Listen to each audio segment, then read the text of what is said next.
course, tweet T8 win or WFX win. We'll be checking in shortly to see how the fan vote stands. A lot of engaged power from Team 8. Very peel heavy from Winter Fox, but there are some picks available. Annie, Leeson, and Gnar able to make those plays. I'm looking forward to this one only because Team 8 typically has been playing really close competitive games, and I love watching their almost unique take on League of Legends. It starts with Cali Trolls. They're the only team in the LCS to really employ a top lane carry strategy. And they listen so well. They're just not quite there yet. It's a unique and growing team that I love watching. Just to speak to that a little bit. Well, of course, the teams are looking for their mid laners to carry. Slushy does see his role as more of a utility position. We talked about top lane carries, of course. I support Cali when Cali plays very carry-oriented top laners, like Jax, Malphite, Irelia. And the way I do that is I play champions like Orianna, Lulu, where when he initiates, I can be right there and follow him and make sure he gets what he needs to do done. Well, now we can support him with an extra kill to mid lane with Lissandra. Oh boy, that was a big mess up there by Avalon. He wanted to be able to scout the position there, but he just didn't. Was it the binding that caught him straight out of the brush and then he just couldn't run away in time? Pretty sure that was what happened. Of course, yeah, I was. Cali Troll's down a flash, but so is Avalon. It'll make that lane a battlefield for the junglers if they end up laning against each other. But it's going to be a lane swap matchup, especially with Cali Trolls on Jax. It's going to be about trying to deny him farm. Well, the interesting thing is, of course, a couple of slightly suboptimal ability starts. Lissandra starting with Ring of Frost for the lockdown. Jax starting with Counter-Strike is not super atypical, but he will lack mobility, of course, because of this. Still, teammate wants to invade. They're not missing too many summoners, they feel. Such aggressive early play from them. Oh, man. I mean, this is how they try and jump ahead in a lane swap thing. Like, Teammate definitely has a slightly different take on how to play League of Legends than the other teams in the NALCS here. Leaving Cali Trolls to solo the jungle on Jax with Counter-Strike, something you would see on a Maokai or a Sion, not as many times as a Jax. And now where do they go from here will be yet another question. Well, so far a 2-on-1 lane down at the bottom. Actually make that kind of a 1v1 as Gnar is going to match Graves. Cali Trolls took down the Wolf Camp by himself. He will teleport to the top lane now afterwards with that level 2 and the Leap Strike. So don't expect to see dives work well there. Helios still level 1, by the way. And he might only get 1 buff for the first 5 minutes of this game. It depends how aggressive his support Glebe will want to be. If I was Winter Fox right now, I'd be sending Glebe in to ward blue buff, knowing that their own blue buff was invaded, but he's actually respecting Cali Trolls' Jax even more so, and just trying to zone him off of creeps. Okay, there he goes. Glebe's going to get the ward. Yeah, and so far it looks like there's no real attempt by Porpoise to make that happen himself. They spot the Gromp, they spot the blue, out he goes. One interesting note that is a saving grace for Helios is, of course, this is one of the patches with smite charges. So he gets 2 smites on his first jungle clear pretty early to get his sort of second camp done and catch up a little bit.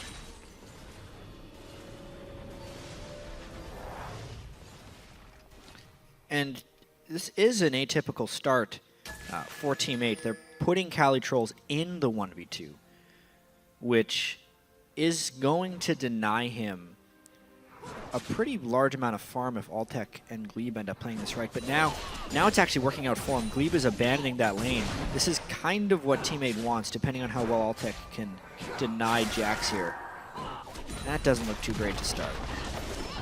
Yeah, Maple taking a little bit of harass there, but Avalon, of course, clearly able to pick up golden XP under this turret. 13 CS on the Gnar. Keep in mind, Jax started with an extra 3 from the Wolf Camp. So he's gotten 2 CS in. Yeah. Literally just getting the experience, save for 2 creeps. This is a player who had, last time we saw, built 2 offensive items on Jax. If he's going to have gold income like this, he'll never be durable in a team fight. And he's also not winning the farm game against his opposite member of Gnar, so even duels will be poor for him. I'm a little surprised that they're not sending up Dodo to this lane to aid Cali Trolls. It would definitely push Altec back. He's playing so aggressively.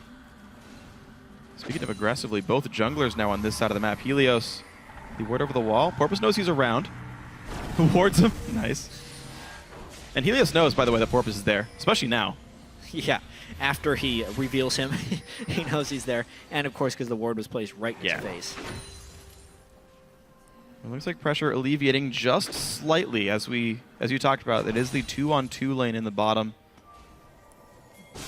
Calitrol has to know Lee Sin is around to this side of the map, though. Ooh, Slushy, nice aggression. Pobelter flashed away, gets met there by Porpoise, and that is now 2 kills to teammate Pobelter. Drop it.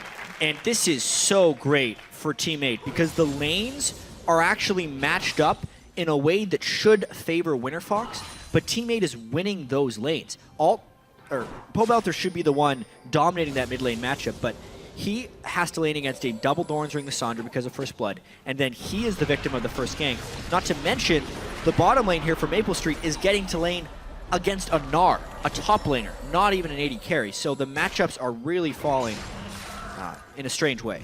Yeah, the only real downside is Calitrol's losing farm, but you know, whatever. Life is pretty good for teammate here. 1,400 gold lead.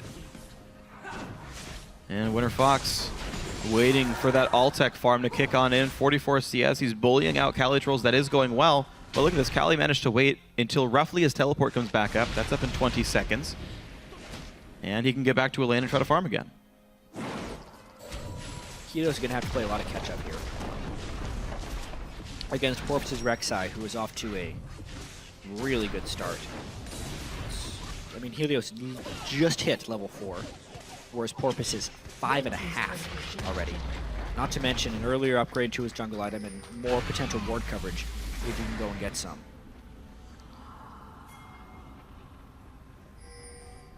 With the turret down, Porpoise managing to outmaneuver Helios around the map. There's another good ward as well. Helios, I think, yeah, he pinged it. He knew it got spotted. Mm-hmm. He's probably going to go and use his... He's waiting till Rek'Sai goes away. He wants to be able to clear this safely. Okay. Good ward kill. Trinket comes down. Life is safe. Slushy holding equal, though. Pobelter, despite facing a first-blooded mid laner, despite getting ganked early on, splits the lane evenly. But again, it's just Altec. How well can you do in team fights, and what else is teammate going to do with their heavy coordination? The laning space is supposed to be WinterFox's advantage. Pretty much everything is in the Altec basket now. After the first blood that got put onto Avalon, and after Pobelter has been set back a little in the early laning phase, which makes it very unlikely that he can dominate Slushy here in the mid lane, means Altec's got to kill everybody. Pretty much everybody in team fights with the help of an anti-stun and just some Lulu shielding. It's going to be a big uphill battle for WinterFox. Yeah. You've got point-and-click stun from Lissandra and follow-up from Jax. This is not a comp I want to play Kalista against, by the way. It's one of the dangers of picking Kalista so early. The strangest thing is they picked it straight into Lissandra. Right. One of the things that is primarily good against Kalista. When we were discussing Kalista in the North American LCS, we were thinking it's one of those things you ban, but don't pick early, only because if a Kalista is picked early, it's easier for a team to pick Assassinators or point-and-click stuns or great attack speed slowers, because there are things that can really attack Kalista's kit from a theoretical perspective. I was actually watching an LPL game last night, and world champion Imp was obviously in China playing Kalista against a Vi, Rumble, and Fizz. Ooh, that and every fight, Vi would just press ults on Rumble, would lay the ult down on Imp, and he would die. And they're like, people were saying, I don't really like Imp's Kalista. It's not that great.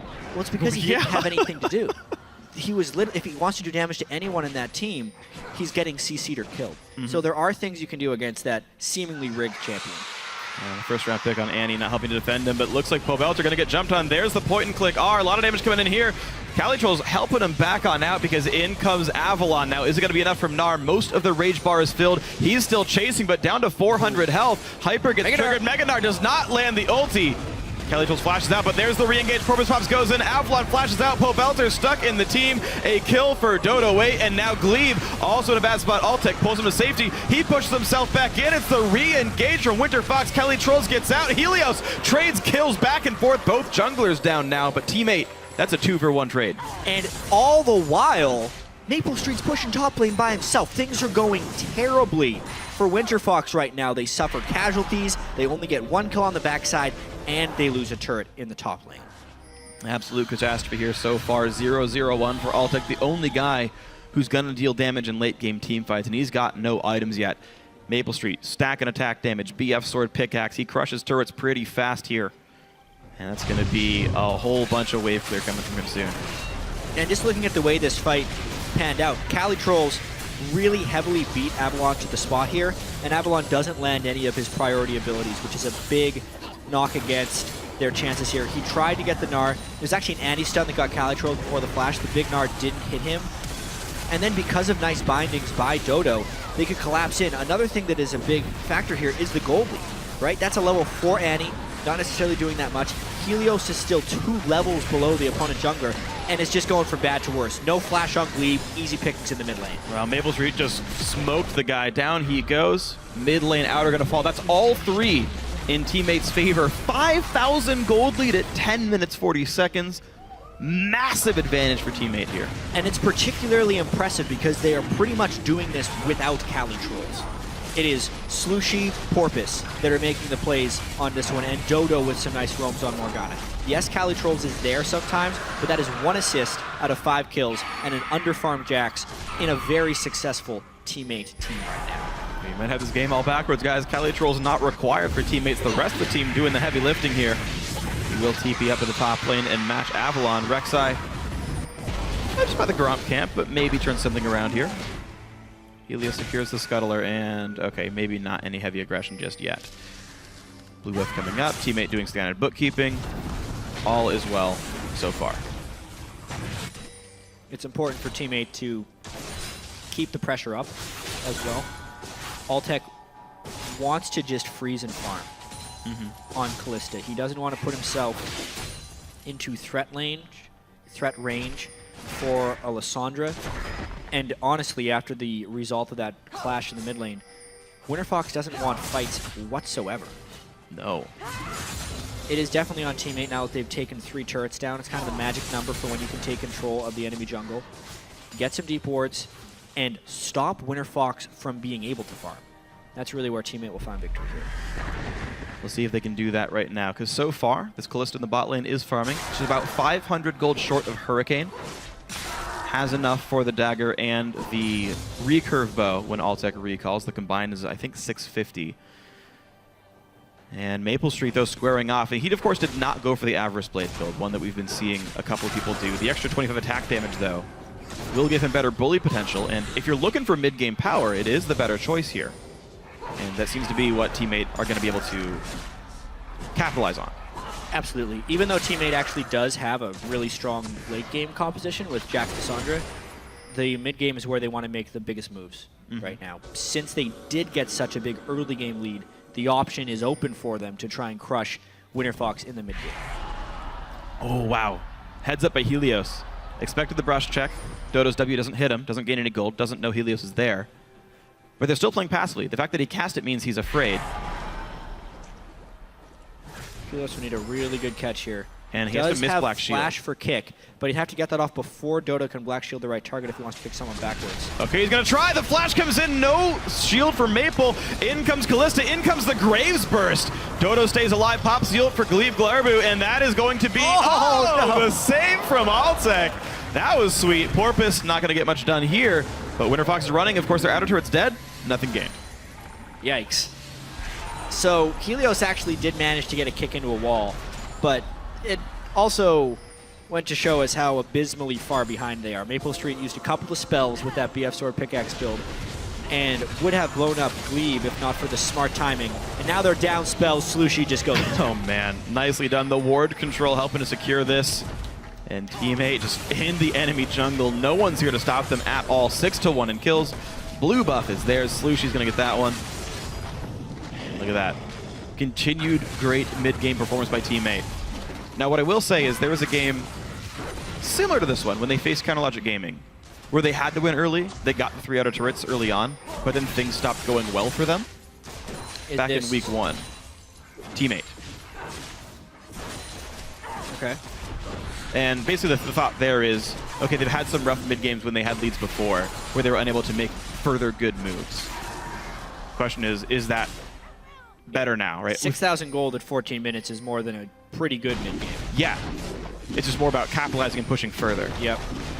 I mean, all the while, Calitrolls has been able to catch up and farm, as well as Avalon. Those guys have kind of been abandoned by the rest of the map, and that's going to be Calitrolls coming into his own. I mean, if he can get his Trinity Force sooner rather than later, it will mean even more pain. Although he's got to be careful here. Glebe with a nice stun. Wow, over-aggression there. Ignite comes in the dodge. Not going to be enough. Pobelter gets the kill credit.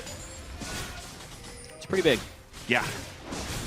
Pobelter needs to become a secondary threat, as well as serviceable protection for Altec, who is just really overstaying in those lanes. I mean, he's been on those same items forever. He's actually on 2,500 gold right now. He's going to have to item up as quickly as possible. I mean, I don't even really think WinterFox can contest this next dragon. They just have to try and hold these middle-tier turrets as long as possible. Yeah, it would likely require severe misplay by teammate for them to lose a team fight here. 5,000 gold lead did get bridged somewhat here by WinterFox, but watch out. Almost walks right on a teammate. Gets away, though. And as the dragon is 1 minute away from spawning, we take stock of the map. Avalon managed to push top lane out very well. It's going to take some time for Calitrolls to equalize that, but he's got teleport. Porpoise able to steal a red buff all the same, and Helios is still losing out on the map.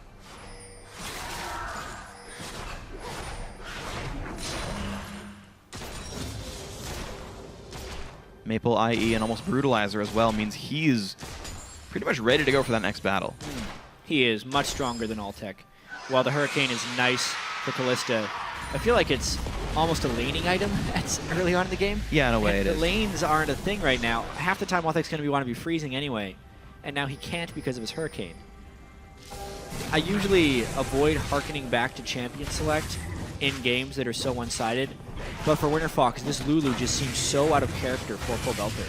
When a champion as strong as Ahri is up, especially on a player like Pobelter. On a player like Pobelter, he is a solo queue god for the most part. And Ahri is a champion that he's played a ton of in solo queue, and she is stronger than she has ever been.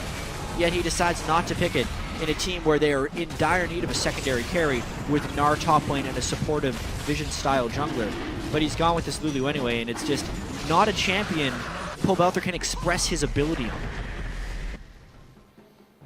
And all that means is WinterFox relying on teammates' mistakes. Their kills have been Calitrolls diving into 1v2, and a mid lane trade that went teammates' favor. No real big glimmers for WinterFox just yet. Porpoise Pops walks away from Annie safely. Wave clear coming in does keep minion scores somewhat close. Teammate does hold some small lead here, but it's not like Cloud9 out of proportion.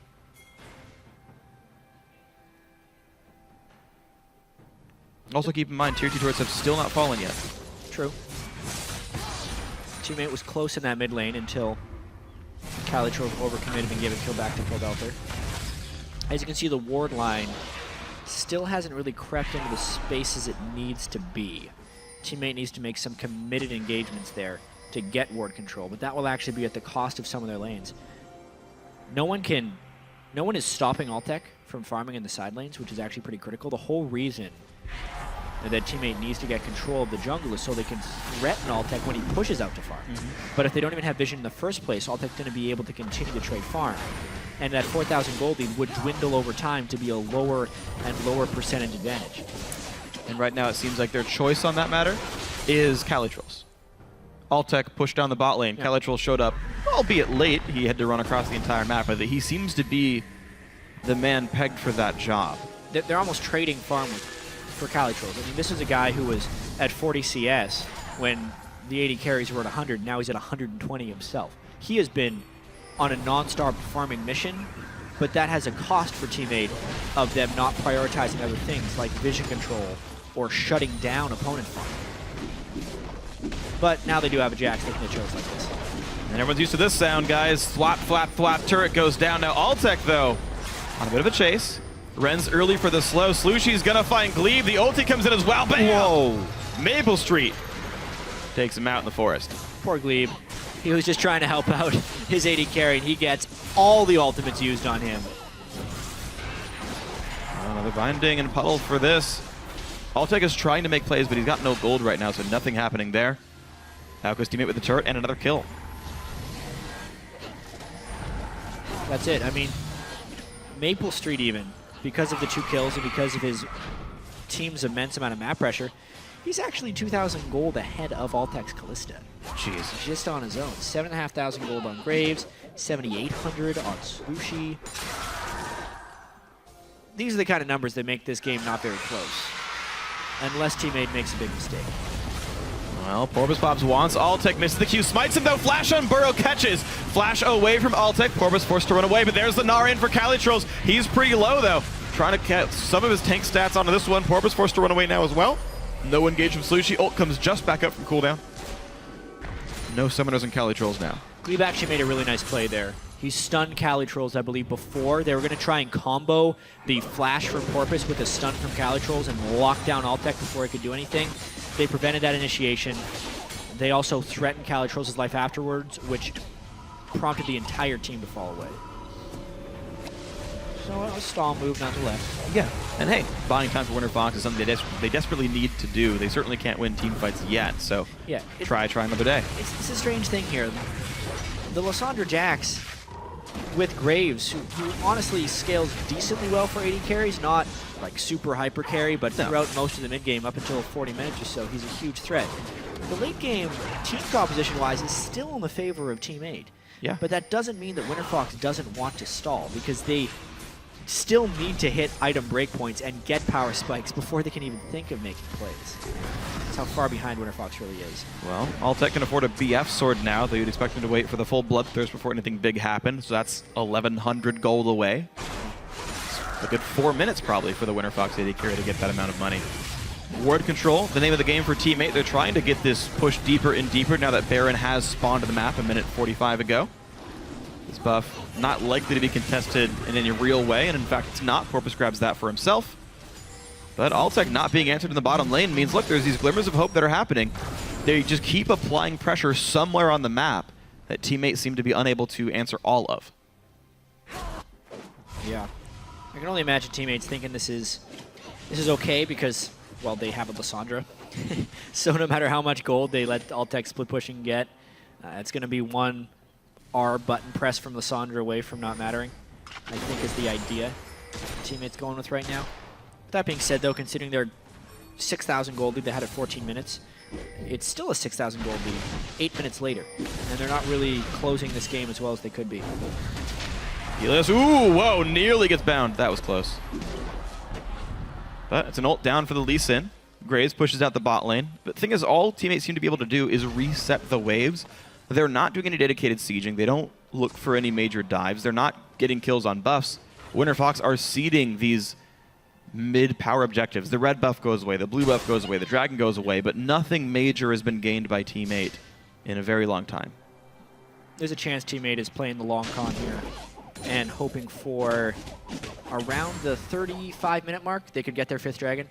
If they're taking it on respawn, that's not super late into the game, as long as they can maintain a good level of control over this. You can see they're already grouping around the dragon area here. See how WinterFox plays it back, knowing Jax just was in base. Both top laners would be required to use teleport here. Avalon is running down right now. Mega Gnar will run out. Teammate can't possibly seed this way. They have to know there's a gigantic lead for them. 6,000 gold.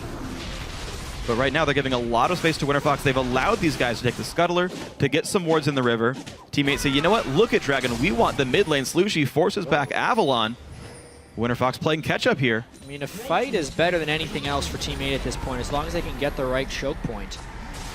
I mean, they may even be threatening They've this got the inside track on mid. Yeah, there's no one here. This was a nice move.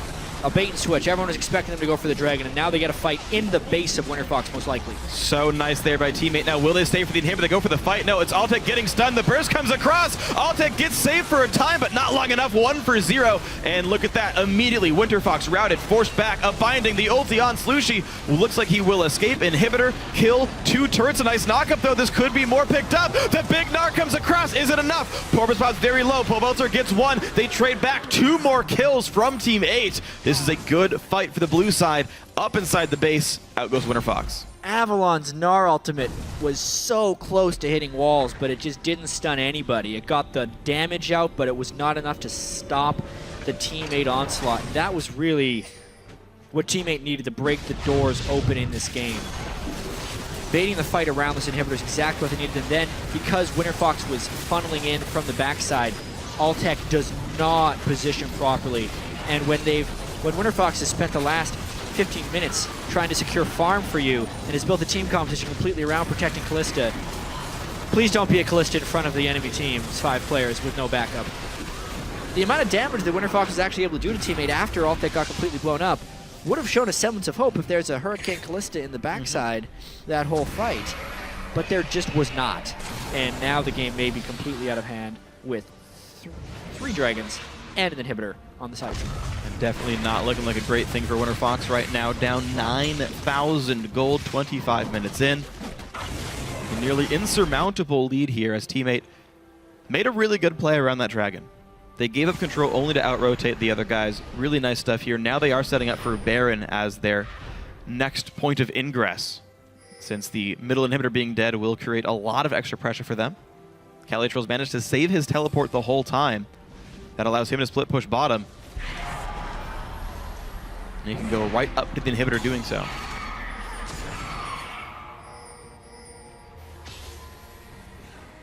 A lot of stuff has gone right for teammate. This game must feel really good for them. You know, after getting a little bit steamrolled by Cloud9 yesterday, Calitrol's not really getting the picks he wanted, but more importantly, the rest of the teammate team really stepping up here. I mean, Maple Street, he fell under some much-deserved criticism for his Sivir build, I would say. Much better performance here on Graves. This is not a Baron that WinterFox could realistically contest, but they could hope for a steal. Oh no, Bind Burst comes out, they go right in for the kill. Down goes Helios. Altec chased out by Porpoise, but it's Callista, guys. Be careful, Glebe will also fall. In comes Calitrolls with a flash, finds the 3rd kill of the fight. In they go, flash and knock up on Avalon and Poe Belter. 5 versus 2, but Gnar taking a lot of damage from this one. He will finally go down 4-0 teammate. Teammate is already down the mid lane inhibitor, but we're so early into the game, you can see the death timers are 10 seconds or so left on Helios, so they might just turn right back to this Baron and try and finish that one off, asserting their dominance on the map. Oh man, they absolutely are. Good job to jump over the wall, good call to say, let's stop on Baron, let's take the kills off. They get a 4-0, and the Baron all the same. We keep seeing teams try to defend the Baron attempt. Very rarely does it go well. Definitely seems that way. I mean, this time Helios was just trying to get in position for a steal. Everybody flies over the wall. Slushy easily locking down the stun. And then Calitrolls, who everyone thought was split pushing right there, walked over. There wasn't even a teleport burn to get into that position. Gets a stun on the Altec. Just becoming Altec's worst nightmare this game. You can see some of the wards in there. That ward has been there for 2.5 minutes. That was in that top brush at the end of that clip there. This was set up so long ago by teammate. And they capitalized so darned well. 12,000 gold lead. No signs of remorse this game whatsoever. And now because they didn't even have to burn teleport, and the middle inhibitor is down, they can push the top lane as 4 with Baron, while Calitrolls pushes the bottom lane with Baron minions. This could be a fast road to 3 inhibitors if they do it right. Looks like top tier 2 is going to be seeded entirely. WinterFox bowing out of that one. Now the inhibitor going to be targeted. And I do like this, by the way, using Baron buff to split push to create more Baron buffed minion waves. When you have 5 guys defending, you can kill a Baron wave pretty easily. When you start splitting the enemy team up, it's much harder to do. Like, Gnar's not going to kill Baron buff melee minions. And it allows you to do so much more. There's Jax. There's the minions. They're not dying. Yep, Calitrolls. I mean, look at that turret down there. It's going. Yep. Easy. There goes. Ooh, bind on Poe Belter. And the flash engage for Glebe. He catches a little bit, but there's no follow-up. He went by himself, and no one even moved forward off that. WinterFox is out of options. Completely out of options. They would want to dive, but they no longer have a flash to do so with the initiation. They're either all going to die, or their base is just going to die. Well, Gunblade Calitrolls, the only Jax picks or bans in the NALCS because of him. The kick, though, hits 2. Maple Street caught out exhausted, but they force Glebe back. In goes Lysandra. Wow! 2 kills picked up already. WinterFox going to try to pick up the scraps, but it looks like they will not be able to do so. 3 inhibitors now dead. And in comes one last wave. They look for the Nexus. 30-second respawn timers now. There goes Nexus turret number 1. Avalon off on the side, not doing nearly enough damage. The big carries of Winterfox are dead. The champions themselves going to be joining them here, but Slushi is actually getting out. Dodo's going to fall. No, he Sonya's himself. The base doing more damage than the champions of Winterfox themselves. Nexus now available. Should be the game end. 30 minutes and 10 seconds. Controlled from start to finish. Team 8 end the week 3-3.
unfortunate. It was a double lane swap. We've seen Irelia being tower dove while dealing with a Nidalee, and we'll see what the teams decide to do. So here we go then into game for the first match of this best of 5. A spot at Worlds is on the line here as Dark Passage face off against Legacy Esports. How is this one all gonna go down? For Dark Passage, you have to feel Naru, who's shown a lot of variation, a lot of ability to change on the fly, picking different champions, different styles of champions throughout it. Choo-Choo's himself in the mid lane on the other side, been fantastic so far. And are we going to be seeing a level 1 invade here? We've seen that these teams are not scared of getting involved in the early stages. Yeah, but there's a very, very good ward from Legacy, so they're going to see Dark Passage on the invade. And look at how Legacy are grouping up. They've got a 5-man. If Dark Passage continue, they're going to run into multiple members of Legacy. I do want to quickly highlight, Minky Well has started with the Crystalline Flask. I believe he's going to be looking for the 1v1. That item is purely for sustain and to deal with the harass that Fab's going to be putting down. Yeah. So we'll see how the lane scenario plays out. I also feel if Cardred and Ejim can play aggressively, they should be able to punish Holy Phoenix and Touch, because the Jinx Braum combo is very, very strong. And add the Nunu in there, and you're having a few problems. We'll see how that one goes, though. It looks like we will be seeing the duo lane of Dark Passage headed down to that bottom lane. And seems like we'll have the mirror on the other side for Legacy as well. Braum and Jinx taking the long route around the jungle here, and will be coming into lane. So that gives us the standard lane starts. I'm really interested to see how Carbon really does here on Nunu, because, well, we know Nunu is a champion that can snowball. Yeah, and I just think the problem with him is if he doesn't get that snowball going, he's also a champion that can do absolutely zero. So it's a very risky pick, and I'm not entirely convinced, but we'll see if he can deliver. We'll see if he's going to make either of our blood boil. Wow, really pushing it there for that last one. It's your birthday, though, I'll let you off. And Carbon just finishing his red buff there. Down in his bottom lane, actually Dark Passage being very aggressive to get that first wave down. Mid lane, Naru versus Choo-Choo's definitely going to be an important one overall. Choo-Choo's going to do a lot of early harassment here. And he's doing a very, very good job. In terms of the trades, because of the auto-attack steroid that Orianna has with her passive, she should theoretically be able to beat Naru anytime they go head-to-head. And the zoning with the command attack is working in favor of Choo-Choo's very, very nicely. Top lane, as we talked about, Fab should have the advantage, at least up until level 6, or until Minky Well gets an item or two when he can try to duel Fab. But for the time being, just a very safe defensive start for Minky Well on this Irelia. Yeah, and Fabulous not harassing as much as I'd maybe expect in these early stages onto Minky Whale where he can. And, you know, we've seen this often enough. Nidalee versus Irelia is not a strong lane generally for Irelia. There's a lot of harassment to be done just by those auto attacks and the ranged advantage that Nidalee's going to have. Mid lane, 15 to 14, very, very early in that laning phase, but they are currently level as Carbon and Crystal M going to meet up here. There comes the snowball, and not really going to do a lot to break that shield. No, not this time around. Crystal M, he had some very good ganks yesterday, and I actually like his Lee Sin play, but we need to see how he's going to interact with the lane, because you know, Nidalee, unless she's able to poke Minky Whale down, it's going to take a while before they can really put any sort of kill pressure onto that Irelia. But you see in the bottom lane, that's a good death sentence. But Ejim has blocked almost all of that damage thanks to that unbreakable shield. Yeah, not really a problem for him there, getting hooked. We'll see how he continues to play out. I think this bottom lane, we see them playing fairly passive. Every time we do poke our eyes down, Ejim is trying to throw out that skill shot to connect with Holy Phoenix and Touch, but it's not really paying off into any trades, and it's actually Kadra that's falling behind. He's got 0 mana. So if these fights were to break out, Holy Phoenix has got a small advantage there. See what Carbon can do here in the top lane. Gonna come through the brush. Nidalee quite far up the lane, so Fabulous, we'll see what he can do. Obviously, got the extra mobility in there now, right from level 1, and he kind of just does a bit of damage there to Carbon, who's probably just going to have to turn away. Meanwhile, Naru in the mid lane getting very, very low as well. Of course, gone full utility in his summoner spells, running the Ghost and Flash combo, which means Choo-Choo's in a fight scenario there is going to have the upper hand, that Ignite to finish off. Yeah, but I think that is it is just a systemic of the Twisted Fate pick. He wants to be impacting side lanes. He needs the mobility. And despite the fact that Choo Choo's has been bullying him, it didn't actually equate into a very big CS advantage. So we need to see if Choo Choo's does continue that level of aggression once he has his ultimate and looks for kills. Well, Naru has Destinied out of the game, so we'll get him straight back in there in a second and we can get this one back underway. Just having a quick client restart. So we're 5 minutes into this one. Gold in advantage for Dark Passage at this point. Only a slim one though, so we'll see how that one all starts to work out. Uncharacteristic, 5 minutes in, we've not seen 10 kills yet. Like Yeah, I'm disappointed. I am very disappointed, and I think these teams need to step it up. You know, 110 kills in 4 games for Dark Passage, 88 kills in 4 games for Legacy. Those were some hell of exciting matches. But what we do know from Legacy is once they have an item spike, an item power threshold, they do go ham. Well, that's the thing, right? When it starts, it's not going to stop. Yes, if correct. Yesterday taught us anything, is that these teams are more than willing to just get in there and do the dirty, have a good fight. And I'm assuming that once they get there, once these items start coming in, that will be the case here as well. Just to quickly run through the lanes and how they're all working out. It's pretty even overall. Orianna slight lead over Twisted Fate in the mid, as you might expect. AD carry, though, that's where the real difference is. 10 CS lead so far for Holy Phoenix. Yeah, so I was anticipating Ejim and Cardred going a little more aggressive onto Holy Phoenix and Touch to try get some lane dominance down, but Cardred's burned through all of his mana, so he simply can't get involved. He can't use his spell reel for any of those trades, and I think it is costing him a small amount of CS. There is a fairly large wave that's built up, so it's only 5 at this point in time. And Carbon sticking around. I mean, he's babysat Minky Whale for a while, and I think it's a smart call because Nidalee does have the advantage at the early stages of the game. And even with that extra pressure there, Fabulous doing a great job as the Hawk just goes flying between the AD carry and support of Legacy.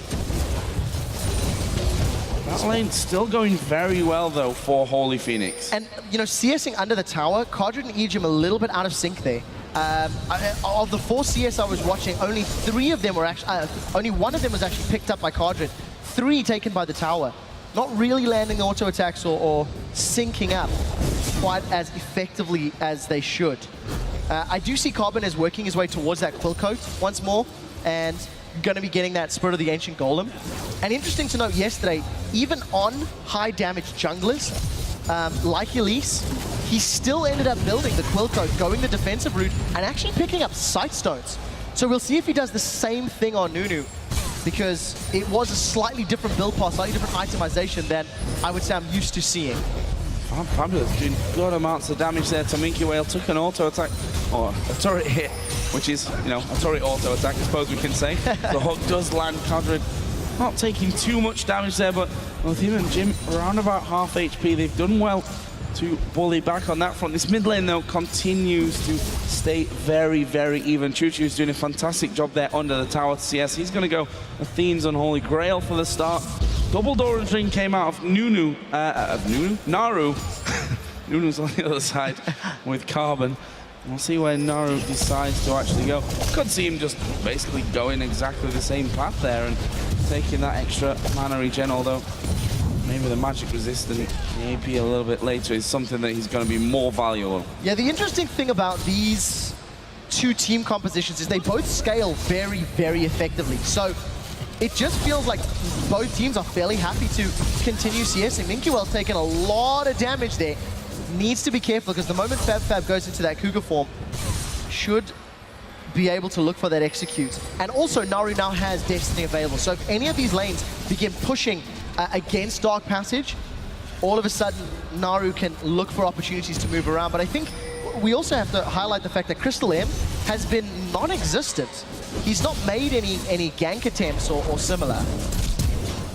Oh, this is bad for Minky Whale. Fabulous going to go diving in with the spear. Will get the first blood. And 1v1s in the top lane at the highest level, you just don't often see straight out kills like that. No, that was just a misplay from Minky and very well played by Fab. Fab had already shown how much burst damage he had when he swapped into that Cougar form, and Minky Whale just stuck around picking a fight that he really didn't want. Earlier on, he did have the backup of a fairly large minion wave, but that was all dead by the time the duel started, and that CS advantage grown to 20 in favor of Dark Passage. Roger did decide to stick around there, though. Again, mana pool completely depleted. Really having to use a lot of that just to stay in this one. Not struggling, that's for sure. We've actually seen there the recall from Dark Passage's bottom lane. Is Twisted Fate gonna pop his destiny, but actually he's just going home. Not quite sure what the plan was. There were a few champions missing, so that could have been a, dragon check, potentially. But either way, first destiny used. It is on a fairly high cooldown, over 2 minutes at this stage, 137 seconds with the blue buff. So, gonna be a while before that threat is up. And you did see that both Carbon as well as Ejim moved towards Dragon, but they didn't have either of their carries really with them to try and challenge it, and they backed away. Minky Whale once again taking a bit of a beating on this top side of the map. Ejim gonna try and get in on towards Touch and gonna force a flash away as well as Nunu comes in. Crystal M going very, very deep. There's the absolute zero coming out. Does a full damage to Crystal M. He's gonna go low. Ejim will actually get that kill. But Holy Phoenix and Naru there as well. Wildcard's gonna bring Carbon low. Summon a heal will be used. Naru's still there to do the damage. Orianna gonna come across. Carbon surely gonna go down. They get a stun. Shockwave onto Holy Phoenix as well. He's gonna fall. And now they turn their attention over to the bottom lane again. Touch gonna go down to half HP. And in the end, it's all about legacy. Yeah, while that's going on, there's a fight up in the top lane. Minky's in trouble. Oh, underneath his tower, Fabulous goes low. Spear doesn't quite connect. Heal from Fabulous as well. Are they going to go at this one once again? He's trying to land the spear in there, but the minions will block. Minky Whale has mana, Fab does not. Minky's got to be so careful with his Cougar form. I think he wants to look for the execute, but this is so scary. Okay, bottom lane, 2 for 0 trade in favor of Legacy, out of combat, and had the support of Choo Choo's. Dark Passage just could not execute. Oh, here we go, Fab. I think he wants Minky or vice versa. He's come too close, though, and Minky Whale getting the sustain there with his ultimate. We saw Twisted Fate running up towards that top lane, but again, a simple 1 versus 1 in the top lane results in a kill, this time in the other direction. Yeah, Fab was shaking his head. He was not happy with that one. And rightfully so. He should not really have stuck around, despite the fact he had that executing Cougar form, etc. But Minky Whale just had all of the sustain, so gonna jump over. Very, very good Transcendent Blades on the minion wave. So Minky ends up healing up with a flask, healing up with his abilities, and executes Fab. Dark Passage have to work on their focusing in those sort of messy team fights, because they could have got more in the river fight if they had been able to focus the right targets. Just after those kills down on the bottom side, I actually realized that both of them went over to Ejim, who's now sat at 2-0-0 on the Braum. We'll see if he wants to get involved here once again. Needs to be careful, though, because Crystal M is there. We are going to be seeing Nunu come down to that bottom side as well. Blood Boil goes on towards Cardrin. Lantern taken. Where is the slow coming in? Holy Phoenix in trouble as Minky Whale joins in with the TP. There's a TP on the other side, but that will actually be cancelled there by Fabulous. So very, very well played by Legacy. They managed to pull the support of Carbon. Minky Whale teleports in behind Dark Passage, and it allows them to secure yet another kill. The thing you've got to keep an eye on, though, is despite the fact that Legacy have these kills, they are behind in a fair amount of CS in the top and AD carry role. Crystal M's thinking about the steal. We'll see if he's going to go in. And a couple seconds, that Sonic Wave's going to time out. I think that's smart by Legacy. Waiting for it, and then he jumps and stuff. Yeah, he's already used his flash earlier on, used the safeguard to go to the ward. He's going to go down. Shockwave from Choo Choo's, trying to connect onto Touch. Didn't quite have the right direction there. Touch is able to walk away. Meanwhile, top lane went down.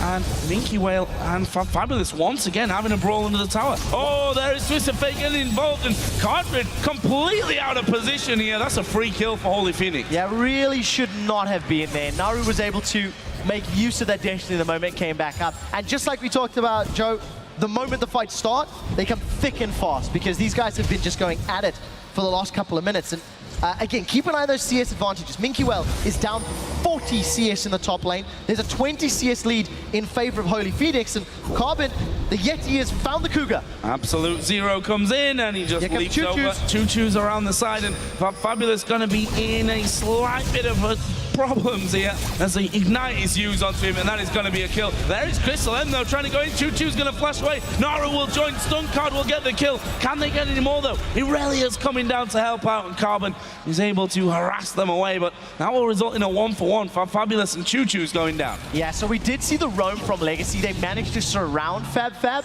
but because they were playing the surround game, they were not grouped for the support that Dark Passage put down. So 6 kills to 3. Legacy still behind in gold, thanks to that creep score difference, as you can see on the graph. And I think Legacy need to make sure they grab some more CS. Now that they've lost 2 towers in the top and bottom lane, they should be able to try and manage those minion waves and make it riskier for Dark Passage to push deep into their territory. Carbon unable to really stop Naru here. He's done a good chunk of damage onto that outer middle turret. And final outer turret that's actually left standing here for Legacy. Needs to be careful though. The rest of the team started to move up there, but actually the bottom lane are just going to help out with that blue buff pickup, so no real danger for Naru in that middle lane. Destiny will be coming off cooldown in just a few moments as well, so far, been pretty impressed with Naru in that Destiny, being in the right place at the right time. Yeah, barring the first one, the second one was definitely good. And we need to see how he uses it to try and punish Cardred. Oh, there's so many people. Choo Choo's is in trouble. Yeah, in more than trouble, I think. The stun into an easy hook, and actually using the shockwave there to try and stay alive, but not going to help him, and that is a kill over for Crystal M. His first of the game. Looks like this tower in mid lane is down, though. Yeah, there's not enough members of Legacy to defend, and also the reliable wave clear is with Choo Choo's. Carbon and Cardred, they've got to be a little careful. Egypt's been caught. Oh, into the box as well. Half of his health disappears. Absolute Zero going to come down. There is a kill onto touch. Nicely done by Cardred, and now they're going to keep chasing the slows from that rocket, the zap, and of course the snowball, and in the end causing them to run away. Summoning heal was actually burnt there by Holy Phoenix. Naru going very deep, just trying to catch on to Carbon. Gets him low, not a kill though. That was a very good example of how powerful the ultimates are from Carbon and Egypt. If Choo Choo's had been involved in the fight and was able to get some of those dissonance and shockwaves down, the damage onto the members of Dark Passage would have taken them out. Because you've seen, pay very careful attention to the Glacial Fissure from Egypt. He's going to throw it down in a second, and Carbon instantly starts channeling the Absolute Zero. That is a massive amount of slow across the entirety of the lane. Unfortunately for Legacy, they did not have their primary AP damage, nor did they have Minky Whale, and those are the two sort of players that you're going to be looking at to help clean up those team fights with the mobility, with the ability to chase down. Fabulous trying to clear out a ward there. We'll get some damage onto Choo Choo's as he does it. Of course, Naru decided to go Morel and Omicron first, got a needlessly large rod in there on top of his Sorcerer Shoes as well. Other side, simple Athene start, blasting one picked up as well now by Choo Choo's. But that mid lane CS stayed very, very level. Top lane is a bit of a different story, as is the AD carry role as well. Definitely going in favor of Dark Passage there. Yeah, it is, but thanks to the kills and the Dragon, despite being down 3 towers, Legacy are only down 2,000 gold. With their composition, they're actually not doing too badly. The only thing they need to be careful of is giving up these inner towers and too much of their jungle. Because if Dark Passage continue to pressure and continue to gain map control, that's how they can close the game out. Here's another fight going. Well, trying to bait them in there. Absolute Zero again, going to come down. And there's Twisted Fate coming in. Stun card goes on towards Carbon. God burst the damage from the wild card flashing. Holy Phoenix going deep. Gets himself one. The hook onto Egypt will get them a second. Choo Choo's now coming around, but you have to feel just a little bit too late. Yeah, Legacy should not have picked that fight. It was a mistake. They need all of their ultimates. Fab and Minky Whale continue to trade, and Egypt did not have his Glacial Fissure up. They needed that. Minky Whale may have Fab. And may looking like it could turn into a certainty. They both flash simultaneously. Fab manages to get away though. That was ridiculous reaction speed. Minky Whale almost anticipating that flash and going with him. Unfortunately, not able to get in range to land any more spells. And the risk for Legacy, despite being down a small amount of gold, is losing control of their jungle, losing control of their buffs. If Dark Passage ward up effectively and begin to take control of the map, That's how they strangle Legacy out of the game. That's how they deny them their resources and deny them the farm. But they need to play the ward game much better than they did yesterday. Yesterday, Dark Passage only purchased 55 wards. Literally half of what Legacy purchased. Legacy picked up 111 wards over the course of their games. So we'll keep an eye on that. For the time being, Dark Passage do have fairly solid warding, but not in their opponent's jungle, where I think they need to be more proactive. Really, Dragon going over again to Legacy, so they've got a very good hold on that objective. We're about to hit that 20-minute mark, so let's run down how things stand. Just a 2,000 gold difference, 3-0 up in towers are Dark Passage, and you have to feel those Dragons, and of course the 7 kills that are on the other side as well, really keeping Legacy in this game, but they need to start getting something their way. They need to start taking those towers again to really level up this game and try and pull ahead. Yeah, I think Legacy are just going to be looking for those team fights. I mean, the thing that helped them beat Dark Passage yesterday was very aggressive plays from Egypt in the mid game. And while he doesn't have Alistar, he's going to be able to flash Glacial Fissure. He's still going to be able to knock people up. He's still going to be able to make very strong engages. So that's the man that I'm going to be looking at to start things off. And assuming Carbon can put down that absolute zero in an effective location, the rest of Legacy can look to clean up. But look at this, Dark Passage, with all outer towers down at 20 minutes, steal the blue buff away. They're stamping authoritative control on the map. And you already see that Fabulous trying to get that split push in action, pushing up the mid lane. Minky Whale, the one that's actually gone there to stop him. Naru will move down onto the bottom lane as well. So really trying to utilize their composition here to pull Legacy all over the map. Still, I think Naru needs to be a little bit careful if Choo Choo decides to go all in onto him, especially since that death cap is almost done. Hook comes out, not quite landing though. So I think I want to keep my eye on Fab. Yesterday, when he did play Nidalee, I felt like he could have done more split pushing, but I also think it's a little bit of an unfair criticism because they got ahead and then he just stuck with his team, right? So he was looking for team fights. So let's see how Fab plays the lanes.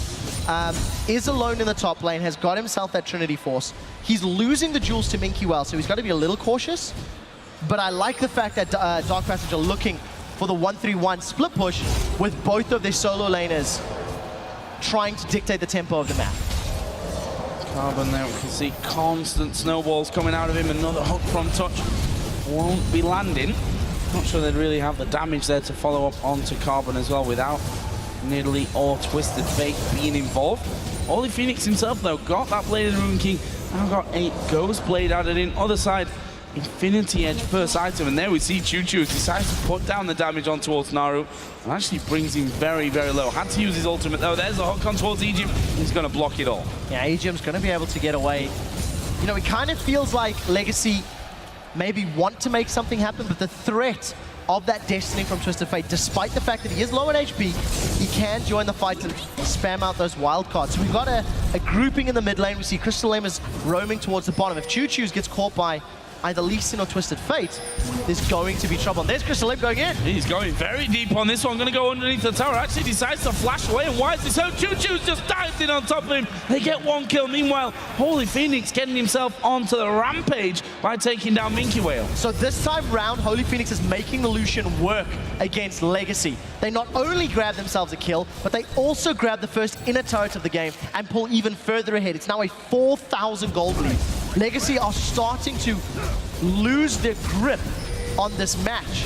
Fab is going to have a tough time defending the tower though, so let's see if Legacy can secure their first tower of the game. Uh-oh, Twisted Fate's going to get involved. They're actually going to go on towards Cardrin. Can they finish him off though? Holy Phoenix at the back, losing range on them, and Carbon really keeping him out as the absolute zero going to be used. Cardrin very, very low. Carbon low as well. There's the kill though on towards Nara, which gets the excitement going for Cardrin, and he's able to, with that, walk away. Meanwhile, Minky Whale now joining into the fight as well. Jim going to go low. He will fall in the end. Holy Phoenix now unstoppable. There's another kill for Tuck. Minky Whale in all kinds of problems. The hook was a little bit wide, let's call it. And it's Minky Whale being chased down now. There is the Q from Lee Sin, connecting. Good flash over the top from Minky Whale, but Fabulous followed through and swiped him down. Another terrible fight for Legacy. They didn't have Minky Whale with them. They didn't have Choo Choos with them. Yes, they were trying to push the tower down, and unfortunately for them, Naru was able to jump in. Legacy stuck around, they committed to the fight, and they ended up losing 4, only securing 1 kill in the trade. Dark Passage have not given up though, and they're continuing to siege up, and we do see Legacy are going to be able to at least defend this tower, but I think they're maybe looking for more. Holy Phoenix, they're doing the damage to Carbon and then flying away with the help of Toucher's Lantern.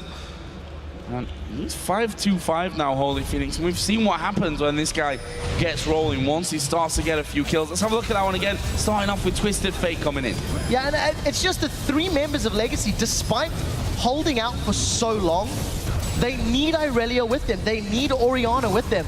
Initially, it was 3v3. It becomes a 3v4. And here comes Minky Whale, but it's too late. He teleported into the fight, and I like the way that Carbon and Ejim are using their ultimates. I feel like they're doing it appropriately. The fact that they held off for so long and survived for long enough was a testament to how well they stacked their crowd control or used it. But unfortunately, Legacy just did not have the full complement of team members with them, and they end up losing 4 of their players in that scenario. Yeah, really stretching things out here for Dark Passage. Over 5,000 gold is the lead, and they're finally going to get themselves down there and have a hand on this next dragon. No one around there from Legacy to stop that one. And the problem is they've lost that inner turret in the top lane. They've lost the inner turret in the mid lane. Only the bottom inner turret is left standing here. And that becomes then the obvious target. And then Legacy are down to just a base. And the thing that's very difficult for Legacy is they have to all in. Because if Dark Passage gets the inhibitor turret, with the spears from Nidalee, with the wild cards from Twisted Fate, and then a culling every now and again if Holy Phoenix wants to, Legacy can just get poked away from the tower, and then they simply can't engage. And while Braum and Orianna can be seen as hard engage, if they mess up a Glacial Fissure or Shockwave, it's very difficult for them to continue that team fight. So we need to see how effectively they can start these fights, and if they can have everyone. They're going all on touch. And that was a pretty simple kill. Took 2 ultimates though. Shockwave now down. Super Mega Death Rocket also going down from Cartridge, but gets them the kill. Meanwhile, Minky Whale is over on the top lane, managing to get that turret down. Funnily enough, the first one of the game there for Legacy. Yeah, and I think Legacy are going to need to look for more towers if they want to close this gold gap. Minky Whale, he's got a Frozen Heart Spirit Visage Fab to deal with, and he's not in the mood for a duel, instantly retreating. Decent swing. Remember, this all comes from using those ultimates to kill touch. Dark Passage no longer have that peel and protection that they need for their mobile champions. And Legacy, they claw a small gold gain back, but they still need to do a lot more work to close the gold lead that Dark Passage have built up. Choo Choo's also just scouting out his own blue buff, which has now been stolen 2 or 3 times in a row. Always a good thing to be able to pull off there from Dark Passage's side. Means that Nidalee will have a blue buff, means that Twisted Fate will also have one as well. And Legacy probably need a few wards down in their own jungle if they're to do anything. Yeah, I think for Legacy, they need to find ways to initiate when they have their carries, because every time Legacy have been involved in fights, Minky Whale and Choo Choos have not been with them. So grouping, and I think reading the scenario, reading the potentials is something they need to try work on. They were trying to siege that mid lane earlier on, and may have forgotten about the Twisted Fate ultimate, which is why they got jumped on, why they got surprised. But they are also playing a lot less aggressive. If you look at Legacy, they're not looking for the big team fights in this game, if you contrast it to yesterday's matches. Shockwave coming on towards Naru. Wildcard will connect though. He manages to get the kill. Zhonya's comes up, but he gets blown to pieces. The Absolute Zero doing the damage after the fact. And it was actually Minky Whale that finished off the kill. But top lane's been pushed out by Fabulous, and the rest of the team's going in for it. Really not sure they needed all of those ultimates, because now it's going to be more difficult for the follow-up tower defense. Fabulous actually taking the Lantern away. They're trying to get in towards Holy Phoenix. Good damage done. Super Mega Death Rocket goes through, but not doing the damage that they were looking for, not getting the execute onto Holy Phoenix. So They lose Naru, get a bit of damage onto that top turret. Bring out a couple of ultimates from the Legacy side as well. There's a hook on towards Ejim, caught out inside his own jungle, and he's pretty tanky at this point, so will lose half of his health. The Culling gonna do a lot as well as it goes through. Holy Phoenix gets the kill with that, now dominating, there's a kick, Codric caught out, straight into the hook as well, and it looks like Dark Passage here are gonna pick themselves 2 kills, and maybe an in-him turret with that, or even Baron that they're pinging now. And that was what you were talking about with the wards. If Legacy had better vision in their jungle, they would not have been out of position and caught out by Dark Passage. Legacy simply walk into the bushes, face check, and give up multiple kills. In addition, because they didn't have those key ultimates, they weren't able to turn it around. They weren't able to get away. Dark Passage should have a fairly safe Baron. Choo-Choo's is maybe hinting towards going there, but I think he'll be far too late. And Baron, uncontested, secured by Dark Passage. Just poor warding and poor vision from the Oceanic squad. I mean, there's the vision. Perfect from the spectators. They showed you that Ejim full-on face checked. Didn't anticipate it. There's no absolute zero from Carbon. There was no Glacial Fissure. If Ejim had his ulti, he could have prevented Dark Passage chasing him down. And a very, very good death sentence onto Kadra just to, you know, seal the deal and guarantee the Baron. That was very Shooker Nif-esque and kicked straight into the hook coming out. Crystal M once again showing that he is a big playmaker for this Dark Passage team. And that leaves them pretty damn far ahead now, closing in on a 10,000 gold lead. Look at Naru's items, despite going down a couple of times here, Death Cap Zhonya's, Morella Nomicon. He's an item ahead from his opposite number there as Legacy finally do get a few wards down on the top side of their own jungle. It's able to secure a red buff for the AD carry. I'd like to see Dark Passage going for the 1-3-1 split because the only real reliable, safe wave clear from Legacy is Orianna. Yes, you can rely on Kadra to use those rockets in the range, but it's not ideal because of the threat of being caught out. So if Legacy are pulled apart and Choo-Choo's is defending one lane, it allows the rest of Dark Passage to get some damage on the other lanes. So I like the fact that Fab is pulling the attention of Choo-Choo's bottom and look at the rest of the team in the other lanes. It is the smart way to play it and use the regen from Baron. So you can take some poke, maybe take a turret hit or two while you get some auto attacks down, and then just continue playing the split push game. That's exactly what they're going to do. Fabulous taking the damage from Orianna, seemingly not really caring about that. And we are going to see a Destiny coming into the back. They're going to go for Choo-Choo. Shockwave will bring him in, but that's not going to be enough to save his life. Zhonya's used by Naru at the back. The absolute zero doesn't really do all that much, but there's the super mega death rocket. Cartridge manages to get a kill. There's the Culling coming through. A lot of it going to be blocked out there by Unbreakable. I don't think they're going to keep chasing here. They got the slow onto Crystal M, but no follow-up. Okay, so they trade 1-for-1, and Fab is continuing to split push. Minky, well, he's looking for a fight, though. The support of Crystal M is going to instantly turn him away. I'm not sure if the tower dive was 100% necessary if Dark Passage are unable to take towers, because look at how effective Fab is dealing with Minky Whale. He's split pushing. The same token, though, it is the wave clear that's denied from Choo-Choo's that may have opened up all of that tower damage. So I don't know, it's a bit of a opinionated call whether you think it works or not. There's another Dragon for Dark Passage, not a challenge in sight from Legacy. We actually saw Infinity Edge there picked up as well for Holy Phoenix, so he is very, very scary. Got almost 2,000 gold to spend at this point. 1,200 on the mid laner, 1,800 on the top laner as well, so extra items going to be picked up. Looks like Guardian Angel is going to be next on the cards for Holy Phoenix. Fab just bought a BF sword. So he's got Frozen Heart, Spirit Visage, Trinity Force, and a BF sword. We'll see what that gets upgraded into, but for the time being, nobody's really been able to 1v1 him. And as long as Fab is pulling the attention of Legacy, that's their key into this matchup. I felt that Nidalee may have been ban-worthy, but if you looked at Legacy's bans, they took away Maokai, Kassadin, and Tristana. So giving Fab Nidalee was a bit of a calculated risk because they took everything else off the table that was very, very scary in their eyes. Well, that's a funny thing, and one that they have to at some point let through because of only having 3 bans. Nidalee goes through, and Fabulous says, yes, please, does incredibly well with it so far. Maybe a consideration in the next game for Legacy as to whether they let that Nidalee go through or maybe even try and get it onto Minky Whale in that next game. as they move over to blue side, but we'll see about that later on. For now, Dark Passage looking to crack the inhibitor circle, sorry. We knew what you meant. We knew what you meant. Trying to get onto the inhib turrets. And again, they're just going back to the split push. Destiny's available. Hourglass is up. We'll see if Naru wants to try to do the tower dive onto Choo-Choo's again and then lead to some tower damage. But I just think the siege power of their poke is quite strong. So just trying to find an opportunity. It appears to be it's all on Fab. Holy Phoenix and Naru have not really made much of an attempt to get on the towers. But look at the damage that Fab's put on Minky Whale and how little has really been returned. Yeah, Minky Whale just going in there and he's like, you know what, I don't actually do damage to this guy. That could be a worrying trend if I'm to somehow hold on to his inhibitor turrets. Meanwhile, Naru is now getting into more of a split push position. Touch going to come through as well.